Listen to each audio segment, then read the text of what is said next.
I'll be interested with the local elections. I really will, because I think that the Tories will do badly, but in a way, how badly would be bad? Like, you could almost envisage any sort of result. But for Labour, how well is well enough, I think, is arguably a more interesting question.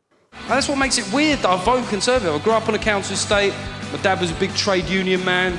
So growing up, I was sort of like a political Billy Elliot. Do you know what I mean? I had to conceal my true identity, hiding the Telegraph inside a copy of Razzle. You know, I had no idea how hard it was for me.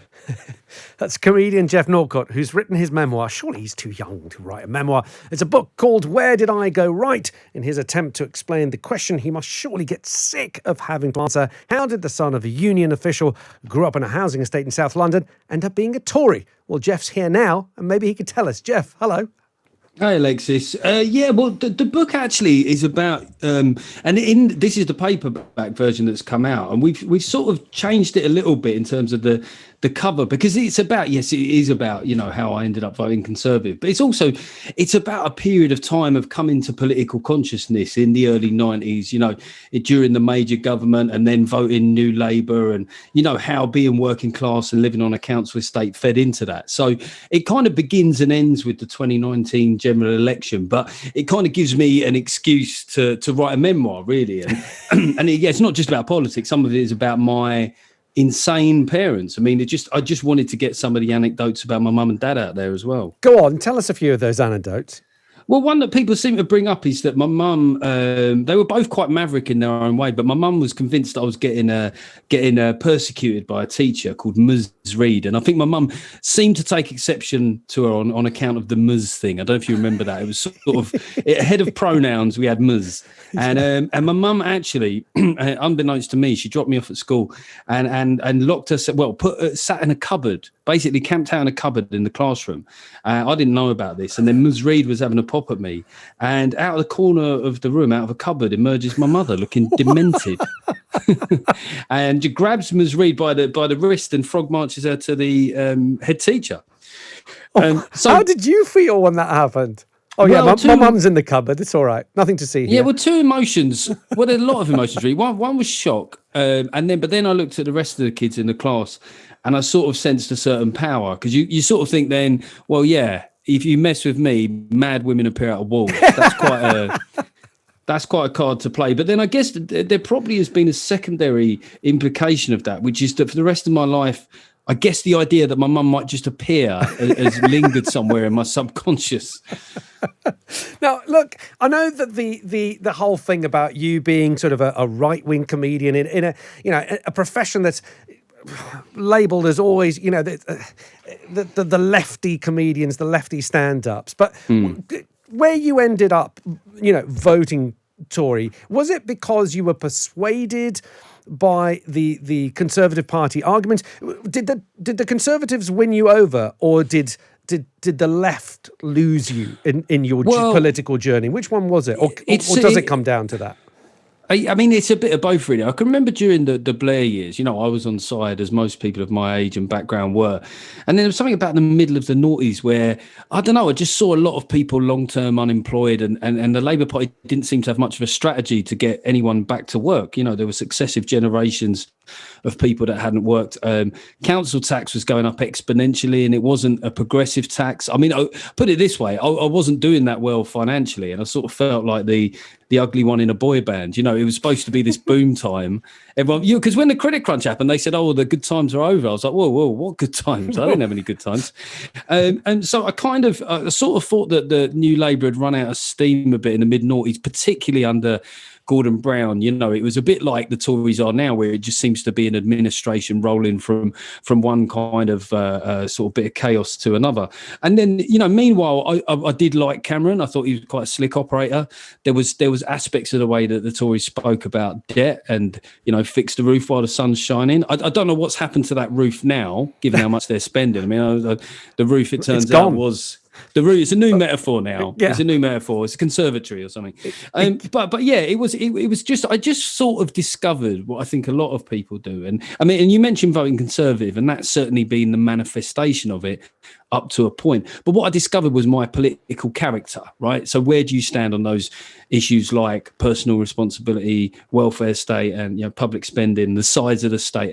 And I definitely am a conservative. I lean that way, but it's not a lifetime pass for the Tories to just carry on being, you know, as they've been in the last 6 months. But that's my political character.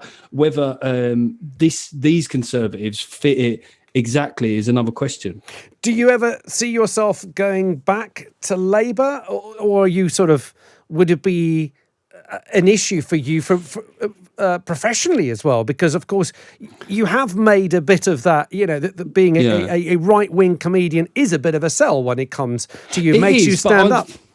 Yeah, I mean, yeah, it definitely is that benefit. But I've always promised myself that I would be honest. And you know, this week alone, I did a radio show the other night, and I've said it on Twitter that I'm not going to be voting Conservative at these local elections, because I just feel like there has to be some sort of consequence for the last few months. Now, don't get me wrong, you know, there is truth, I think, that this government in some of the big calls on vaccine rollout, you know, and furlough support and, you know, jobless numbers, there's an argument that some of the big stuff has gone well. But I do think when it comes down to personal conduct, that has to factor somewhere. So it's not a case of I've withdrawn my support forever, but I just feel like there's got to be, you've got to register some sort, for me as a Conservative, you've got to register some sort of displeasure at the last 6 months. I mean, and people often forget about the Owen Paterson thing, but if you wanted to do something that literally underlined all the things that people are suspicious that Conservatives are, is literally just wave one of your mates through, you know, go, no, it's all right, Owen, but he's a good bloke, Owen, he's a good bloke, you know. So I feel like the rot started there, but I'll be interested with the local elections. I really will, because I think that the Tories will do badly, but in a way, how badly would be bad? Like, you could almost envisage any sort of result. But for Labour, how well is well enough, I think, is arguably a more interesting question. Have you ever thought about going into politics yourself, Geoff?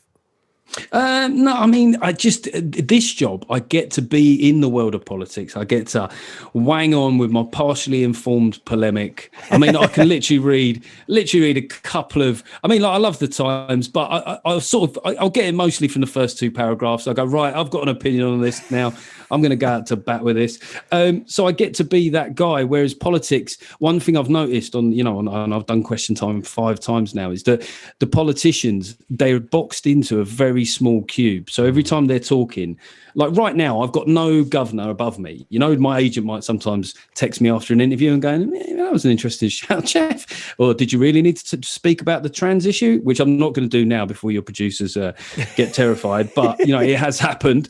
And so I like being my own master. And the thing about politics, and I'm sure lots of Red Wall Tory MPs will be thinking, is that they might lose their jobs at the next election without having done anything personally wrong. And that, you know, given that I am, you're big on personal responsibility and very individualistic in a way, that would kill me. You know, if I'm bad on stage and I get booed off, fair enough. You know what I mean? If I get booed off because somebody else is having a bad gig and attending a party that I wasn't even invited to, that's a different story altogether. Now, look, you've mentioned that you are going to not be voting Conservative in the local elections coming up. I'd like to get your thoughts, though, on the bigger story this week, which, funnily enough, was not the Prime Minister getting a fixed penalty notice. What do you make of the Rwandan announcement, the idea that in order to reduce the people crossing the channel on the boats crossing, we are going to be basically sending those people who are deemed to have entered illegally off to Rwanda, and that's not to be processed. No, we're going to be sending them off to Rwanda to stay there on a one-way plane ticket. What do you make of that policy? Well, look, I'm at the kind of what you'd call the liberal, the wet end of the Conservative Party. So it doesn't, if you take out like the optics of it, how it feels, it doesn't feel good, right? It's not a nice sounding thing from any angle. You know, if you take out the fact that there is an issue with channel crossings, and one of my problems with the left is I often find that the Tories will use a sledgehammer to crack a nut, right? Mm-hmm. Whereas the left will give no answer at all. They'll just say things that make them feel good, which is, we've got to create safe passage. And they don't really ever seem to pin down what that means, or what kind of numbers that they're talking about. But I think really, if you're just looking at this pragmatically, is will it solve any of the things that it purports to solve? And I don't think it will. And that's what makes it a bad policy for me, is that if you take away the emotion, and of course it's bound to elicit a lot of emotion, is that it will be very expensive. I don't think it's going to apply to many people. I think it's symbolic. I think that, I think it's not going to work out on any of the ways that it's supposed to. It makes them think that they've delivered on a manifesto promise, right? But what it reminds me of is, when you're trying to work through a to-do list, and then just to satisfy yourself, you'll add something to the to-do list that you can sort of solve with a bodge, right?